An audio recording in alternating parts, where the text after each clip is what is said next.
When people are addicted to being victims, it doesn't matter what solution you give them. They will constantly find excuses for why they cannot implement the solutions that you offer them, and they will carry on blaming the whole world except for themselves. I have been trying for many years to try and mentally liberate the black masses of South Africa, number one. Number two, to get them to understand that the power to change their lives is within their hands. Each and every black South African that is poor, that is marginalized, has the ability to change their reality. In the last few weeks, I have tried to re emphasize the concept that the land in South Africa was not stolen from black natives, but black natives were conquered. The reason I did that was because I was trying to shift the minds of the black masses to say, look, if we're going to accept the truth that land was not stolen and it was conquered, what does that mean? Because the idea of stolen land is that you need to identify the land, you need to tell the correct authority figures, and you need to get that land back. In the concept of conquered, what that means is you realize that I was defeated, and therefore, if I want to resolve this thing, I need to defeat someone else using various methods. Of course, people believe this is semantics. They're like, well, stolen, conquered, forcefully removed, it doesn't matter. For me, I thought it mattered because then from there, the solution to get the land back changes. Like I said, with stolen land, you go through authority figures. With a situation of conquest, you go through different means. But the problem with a big chunk of black South Africans is they are so addicted to being victims, they refuse to entertain the idea of changing the strategy that they've been given. The strategy is listen to politicians, vote for the ones that make the most noise, that sell you the biggest dreams, and then carry on as per normal. It makes me sad, but it's a reality in South Africa today. As I move forward, one of the harsh realities that I have to face is the fact that maybe I will not be able to affect and shift the minds of the masses. So I then need to focus a bulk of my energy on what's practical, what's realistic, and what will fundamentally help South Africans. Not necessarily the majority, but South Africans in their totality. Number one is, I've said before that I'm no longer pro-black. I'm not focusing on the idea of, we need to uplift black people.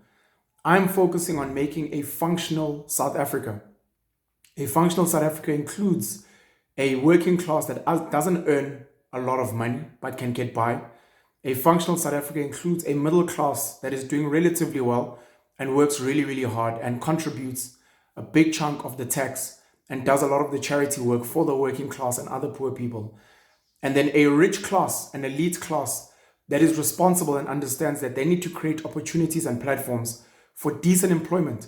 They themselves need to pay the biggest chunk of the tax, and they need to make sure that for the poorest of the poor and the working class, the living conditions, the education, schooling facilities, and infrastructure, specifically logistical infrastructure, is decent so that this country can work.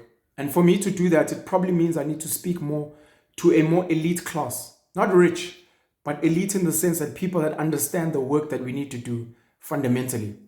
A big part of it is the schooling system. I believe, like most other people, that fundamental change happens at schools.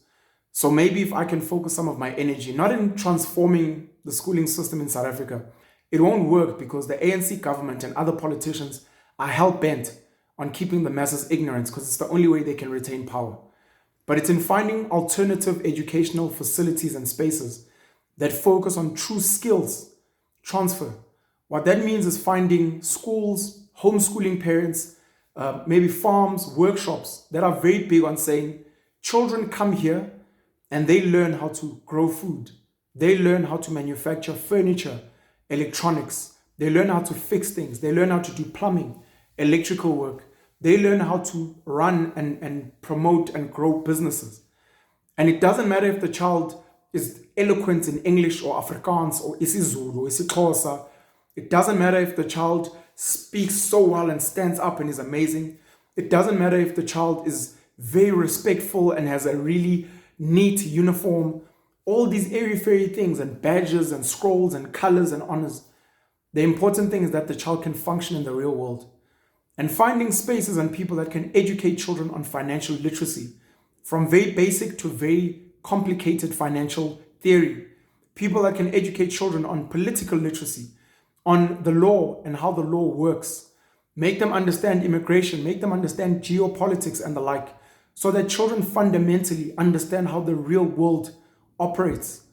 Spaces where children are on a regular basis encouraged to exercise, encouraged to eat well, encouraged to socialize with other human beings, so that we can create a functional South Africa. Now, to do that, it means I need to find the people that are doing amazing work on the ground, building schools that are already futuristic, that are focusing on skills. And where you look at the children that come out, you can see that these children are actually fully plugged into the real world. Schools where the sporting programs or the the gym programs are making sure that they achieve really, really healthy children.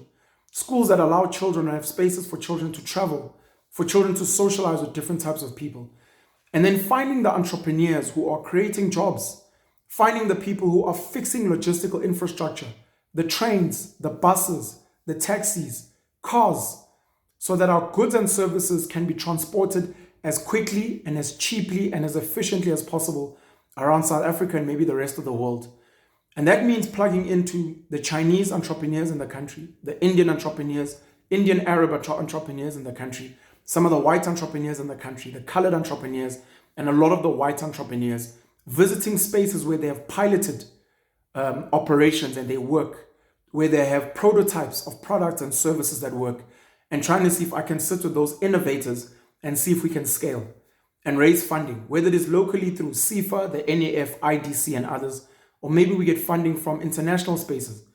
It is about me traveling to the United States of America, traveling to Germany, traveling to Japan, traveling to South Korea, traveling to China, maybe even traveling to Russia, and trying to see best practice and trying to see how I can collaborate with leaders politically, economically, in the business world, in academia, in other spaces, to say, how do we roll out these things to ensure that we have a functional country?